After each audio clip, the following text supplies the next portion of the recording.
Pour cette troisième partie de la visite virtuelle sur la bande dessinée et la culture de la rue, nous allons nous attacher particulièrement à un auteur de bande dessinée pour lequel la ville de New York, la rue, les passants de la rue, l'univers de la rue et le comic book ont joué un rôle essentiel pour la création. Il s'appelait Will Eisner. Et avec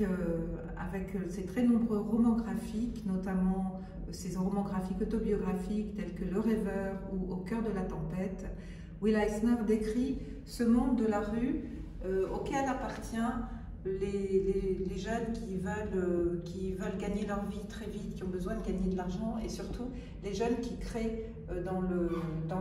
qui vont dessiner des strips, des comic strips pour les journaux.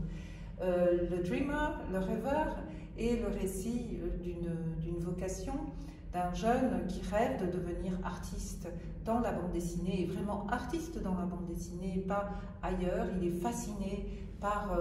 les super-héros, il veut raconter des histoires et il va chercher à travailler, et il va d'ailleurs travailler dans le monde du comic book.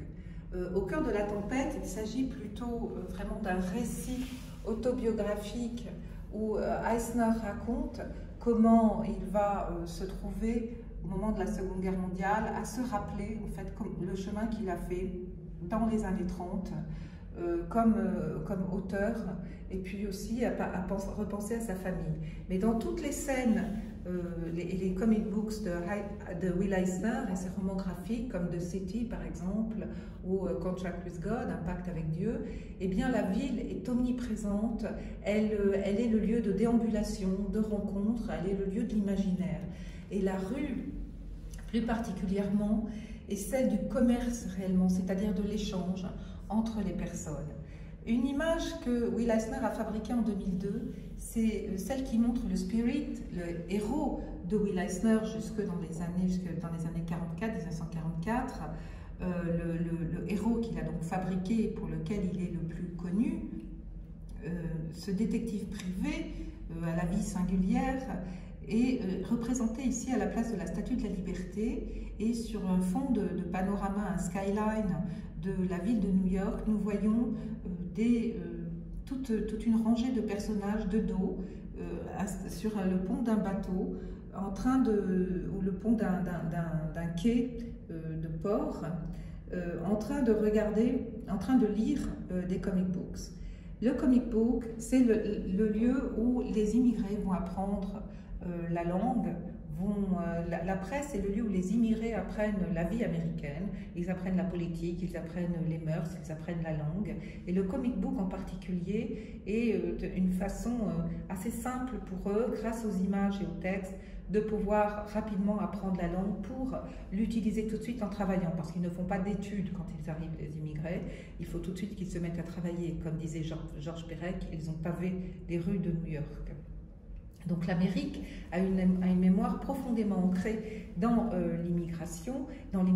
et dans la ville construite par les immigrés. Et le comic book fait partie de cette culture mémorielle de la mémoire nationale, au même titre que la conquête de l'Ouest ou d'autres phénomènes. Chez Will Eisner, cela se voit donc au cœur de la tempête, je le disais, on voit des paysages de rue, et notamment le rôle de la presse, puisqu'il y a toujours plusieurs personnages qui viennent du monde de la presse ou qui souhaitent y appartenir dans les histoires de Will Eisner. Et ici, on voit un vendeur qui est en train de vendre les journaux, et notamment le journaux du soir avec le résultat des courses. Il suffit de feuilleter les livres de Will Eisner pour voir à quel point le journal et le comic book sont extrêmement mêlés dans son récit.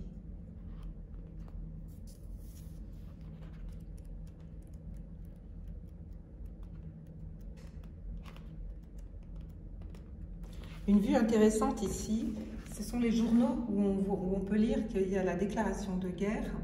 que l'Allemagne a envahi la Pologne en 1939, et donc là, Will Eisner se représente quand il apprend que l'Allemagne nazie a envahi la Pologne. Et il voit tous ces journaux qui jonchent le sol, et ça c'est très fréquent déjà chez le Spirit de Will Eisner, ces journaux qui sont amassés, qui ont été jetés par les passants, qui les ont lus et qui n'ont pas d'usage pour eux, c'est-à-dire qu'on peut s'en servir pour envelopper sur les marchés les fruits, les légumes, les chaussures, toutes sortes de choses, on s'en sert comme papier d'emballage, mais très souvent les journaux jonchent le sol. Ce sont des détritus, c'est des choses de l'éphémère. Une fois qu'on les a lus, on n'en a plus besoin. Le comic book, c'est un petit peu pareil. C'est pour ça que c'est toujours assez miraculeux de trouver encore des comic books de la période de ce qu'on appelle le Golden Age du comic book, c'est-à-dire les années 30, parce que justement, le comic book, c'était quelque chose qui se dégradait très vite. C'était un matériau de pauvre qualité. Et la culture populaire s'est nourrie au quotidien ou par semaine de ces éléments de lecture qu'on lisait dans le métro, qu'on lisait dans la rue, qu'on lisait dans le train, et qui constituaient vraiment un passe-temps, un divertissement et un réel plaisir, en même temps qu'ils ont aidé à percevoir des modèles, à créer des modèles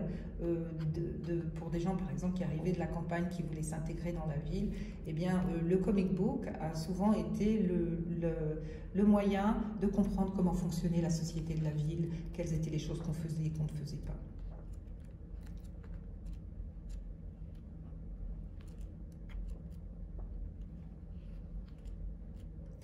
Donc on peut recommander d'ailleurs la lecture des œuvres de Will Eisner pour tous.